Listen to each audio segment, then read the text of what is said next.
Hey guys, this is MattiAce. So now for the ones of you that have been following my channel for a while, you've probably noticed that I do prefer this HSNV scope most of the times. It's the night vision scope. However, this is far from an obvious choice, and many times I choose it because of the lack of options. Anyway, let's talk a little bit about the pros and cons of the night vision scope. This footage is from when I first started using the NS11C, and of course before adding a scope to it I wanted to see whether or not the iron sight was actually useful. So now being that this is nighttime and it's on indoor, the night vision scope might seem like an obvious option. But the problem is that in close range combat like this, the slower scope in time is actually a big disadvantage. Well, it always is, but in CQC fights it's even more so. Then we have the regular one-time red dot reflex sight. I guess it has some different names. Many times and in many games this is a quite obvious choice. But in Planetside 2 this scope comes with a couple of bugs. It's not perfectly accurate, and it also makes your aim jump a bit more when you're shooting, as if you had more recoil than you actually do. It doesn't really matter when you're closer than 10 meters maybe, but once you shoot past 15 or 20 meters, that's when it's actually quite a big difference. So here you'll see an obvious situation where the night vision scope would actually help. There is smoke over the A point here, and I can't see the enemies if they approach it. Also here I had some trouble controlling the recoil. I don't really know why. Maybe it was bad hit detection, or maybe it's just the fact that I haven't played NC in a long while. So after being picked off there, I decided to get back to the same position, same weapon, same attachments, but the reflex sight has been replaced with the night vision scope.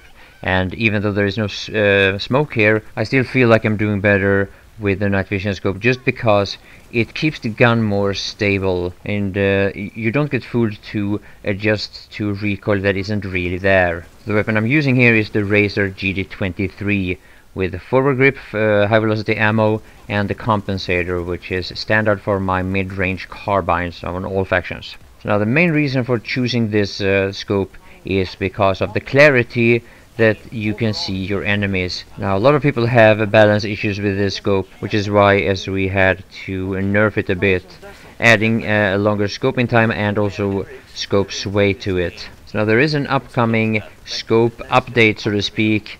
I'm not sure when it's coming, but they're going to add a lot more scopes to the game, and they're also going to fix some of the issues with at least with the one-time reflex sight. I'm not sure if there are some other scopes that they're going to change. But this is something that I'm looking forward to a lot, because yeah, this is a big deal, and for players that prefer to always stick with the same magnification, you kind of run out of options. So here I am at Andvari Biolab, and it is on Esamir, which is the one continent where you really want to be careful choosing this scope. And here I'll show you a specific situation where it really doesn't work. Now this is mostly related to Esamir, but not only. Anyway, in the next situation here, you'll see where the night vision scope is actually very useful. Notice how clearly and distinctively I can see the enemies. Let me switch over to the Team G50, which is one of the light machine guns of the Terran Republic for the heavy assault class.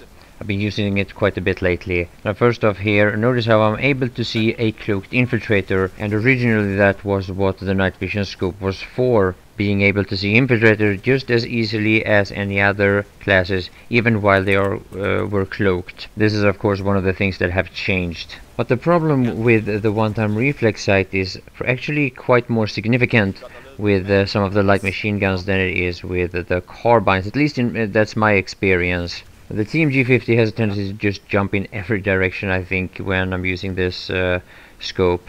And that's why I quite quickly replaced the reflex sight with the night vision scope. But when it comes to, again, being able to see your enemies distinctively and clearly, Hasin is one of those continents where the night vision scope really works well. I think it's pretty noticeable actually here. Now I gotta say, I'm a little bit torn about the night vision scope. It's sometimes I feel like it serves a role that it should, but sometimes it feels like it works a little bit too well in some situations where it shouldn't work as well, and then there are situations where it really should come handy where it doesn't really work at all. Like there are many times nighttime when it works worse than it does in some daytime situations, and that just seems a bit awkward to me. So for the next part of the video, it's gonna be like 2 minutes from basically the same position. And this is like the optimal situation for the TMG-50. And being that I had the right weapon for the right situation, I really didn't want to leave this place. Now, on a side note here, I also want to let you know that the landing pad here has on and on been farmed by NC Air, and that's one of the reasons why I didn't want to get outside of the biodome, because as far as I can tell, we don't have anti-air with us. At the same time, NC are still trying to push in. Now, this is also recorded during the time when I actually started liking this light machine gun. But keep in mind also, it's for the type of ranges where you see me shooting here that it's good. It's pretty terrible for CQC, even more so I would say than a lot of the other mid-range weapons that I've tried out. OP on infantry.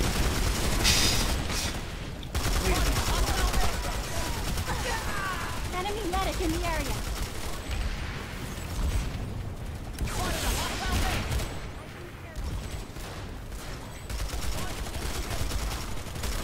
What money did you spend on that? Not much. Just what I had lying around. The only one that looks good is the blue one, bro. No. Why did you tell me there was a thingy? Now I have to steal it. Ah, fuck.